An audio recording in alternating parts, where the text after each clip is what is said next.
Bonjour à vous. Ça fait un petit bout de temps que j'ai hâte de vous présenter ces graphiques-là. Ce sont mes graphiques préférés sur les conséquences du réchauffement climatique.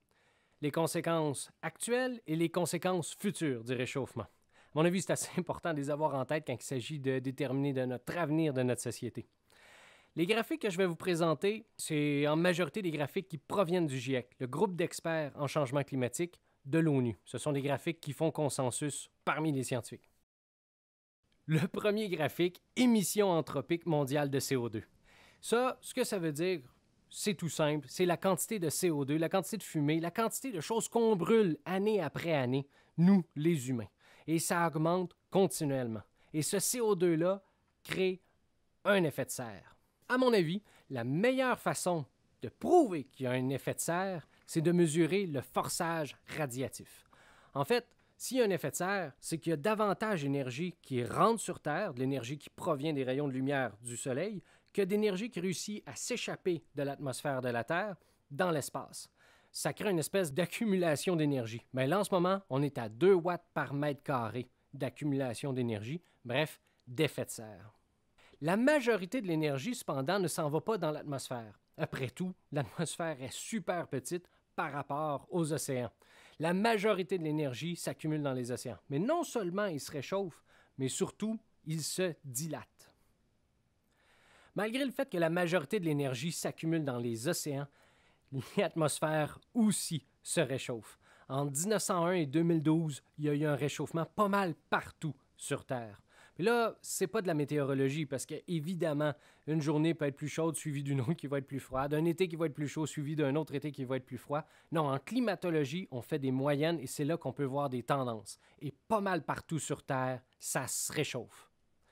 Or, ce réchauffement-là affecte directement nos précipitations. Ça se mesure déjà. Dans toutes les zones où c'est bleu, il y a davantage de précipitations et les zones où c'est orange ou rouge foncé, il y a davantage de sécheresse, il y a moins de précipitations. Ça a du sens.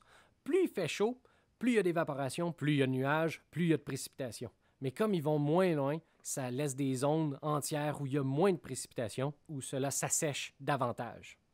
Avec un réchauffement, avec des sécheresses, avec davantage de déluges, ça joue directement sur notre agriculture.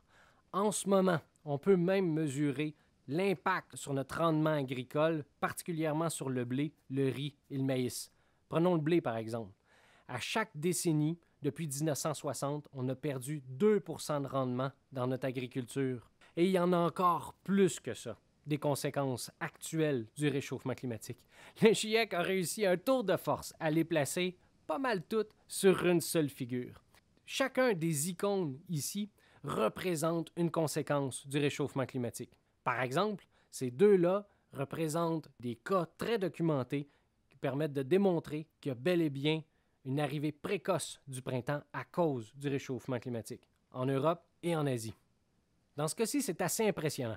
Ces icônes représentent tout plein de cas bien documentés où des animaux et des végétaux migrent pour fuir le réchauffement climatique. Pour ces quatre-là, c'est qu'on a réussi à mesurer une augmentation des fréquences des feux de forêt et on se doute bien que c'est à cause des réchauffements climatiques.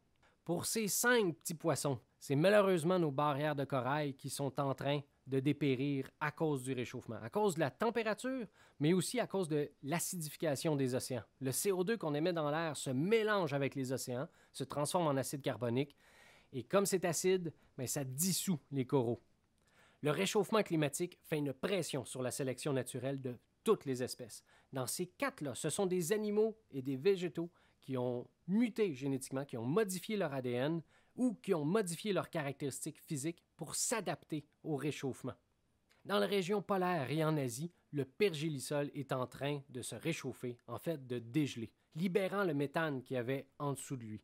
Ce méthane-là, malheureusement, est encore plus efficace comme gaz à effet de serre que le CO2. Fait que plus ça se réchauffe, plus le pergélisol dégèle, plus le méthane s'échappe, plus ça fait de gaz à effet de serre et plus ça se réchauffe. On enclenche une boucle de rétraction positive, un cercle vicieux. Il n'y a pas juste le dégel du pergélisol qui crée un cercle vicieux. Il y a la fonte des glaciers aussi. Un peu partout sur Terre, même en Afrique, sur le Kilimandjaro, les neiges éternelles sont en train de fondre. Ça, la neige, c'est blanc, ça fait un miroir, ça fait refléter la lumière du soleil dans l'espace. Or, plus ça dégèle, moins il y a de ce miroir-là, et plus il y a d'énergie qui est captée sur Terre, et plus ça se réchauffe.